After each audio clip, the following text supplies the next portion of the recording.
Why do some pieces win hearts at first sight while others don't? Today I'm giving you 3 rules for choosing color palettes that sell.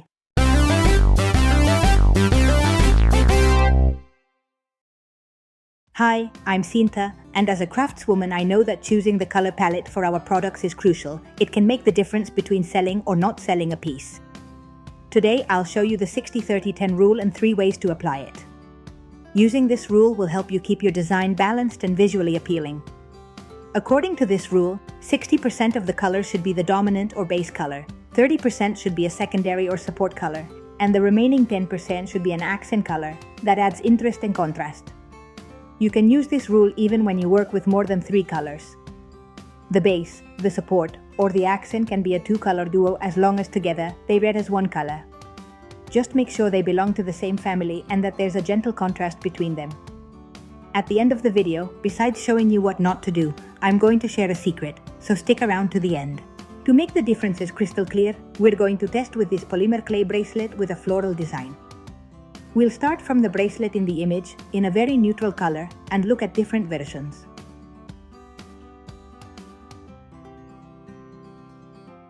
The first rule is simple: make the accent color really pop. To get that intentional contrast, the accent color needs to contrast strongly against the base and support colors. Let's see it with an example. Here, we have a palette of warm neutrals with a clearly contrasting accent. For the base, we use charcoal and a deep taupe. These are the colors that will dominate and unify the whole design. For support, we use a light taupe and an ivory. As you can see, we keep the same overall mood, but we add a gentle contrast. And finally the accent, a reddish coral that clearly stands out from the base and support. Looking at this palette on our bracelet, you can clearly see the soft contrast of the ivory flowers and the light taupe touches on the leaves. Meanwhile, the reddish coral at the center of the flower creates a deliberate, high-contrast focal point. This palette conveys warmth and delicacy with a touch of nostalgic romantic vibe, closely tied to the natural. Earth tones and the matte finish reinforce a bohemian serene aesthetic that resonates with the organic, the soft, and the feminine.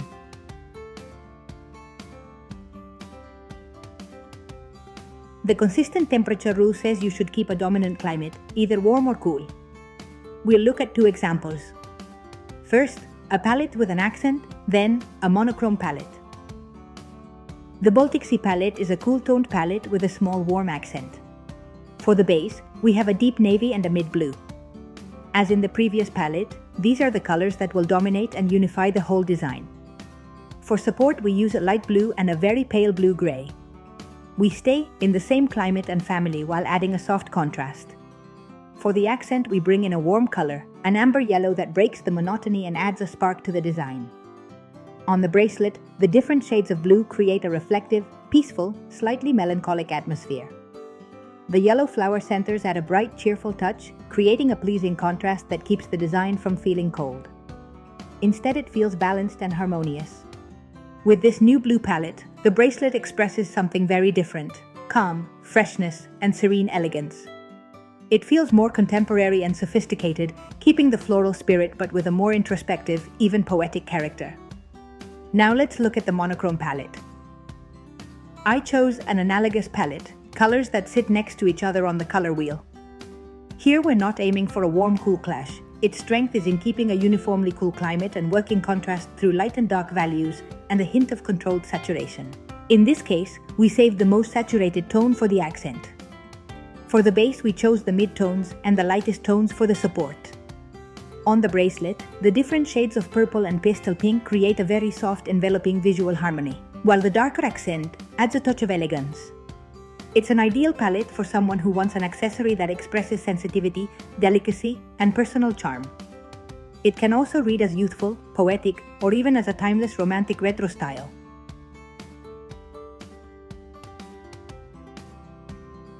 By the saturation and rest rule, if the accent is highly saturated, the base should be more muted so they don't fight each other.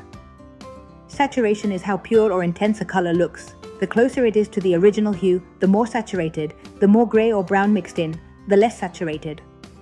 To make it concrete, here's an example. In this palette, we picked low saturation colors for the base and support, and a more saturated color for the accent. For the base, we have a deep forest green and an olive. for support, an ivory and a sage green to create a soft contrast. All four are low saturation colors. They carry mixes of grays or browns inside. The terracotta accent is more saturated and serves as the signature of the piece. On the bracelet, the low saturation base and support give the eye a rest next to the terracotta's intensity. They add calm, balance, and a rustic sense of serenity. The result is a bracelet that feels natural, fresh, and organic, an even stronger connection to nature. It reads more eco-friendly and relaxing, rooted in the botanical, a perfect accessory for someone who loves the outdoors, sustainability, or a boho chic style.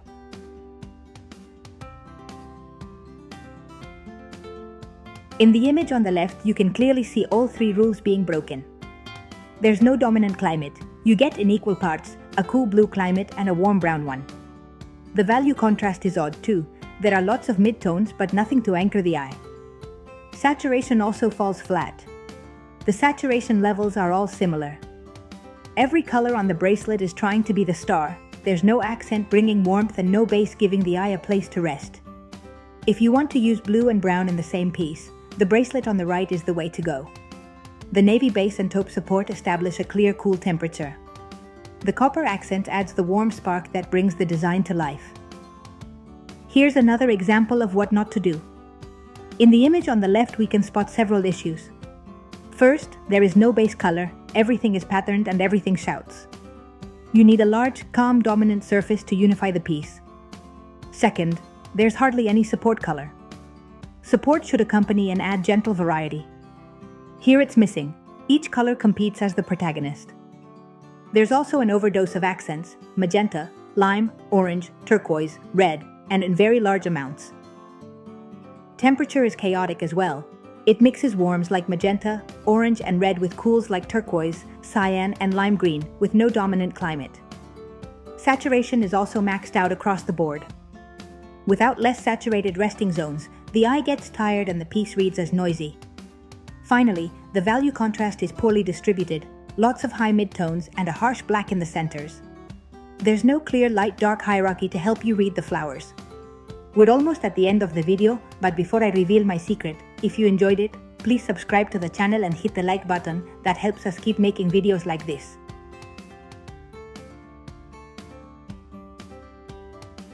This video is a co-creation between human and artificial intelligence. I'm Cinta's digital avatar, created with Hagen from an image made with ideogram, which in turn came from a photo of the human Cinta. We generated my voice with 11 labs, using a voice clone of the human Cinta. The human Cinta wrote the script and edited the video. With help from ChatGPT, she also gathered all the information needed to make this piece. The different versions of the polymer clay bracelet were created with artificial intelligence based on the design of a real bracelet. The background music is by our fabulous human, Arturo González. If you want to learn all the secrets of artificial intelligence and apply them to your creative work, visit our website, CucuArt.online, and check out our course, Artificial Intelligence and Craft Innovating Tradition. I'll leave the link in the video description. Thanks so much for watching, and I'll see you in the next one.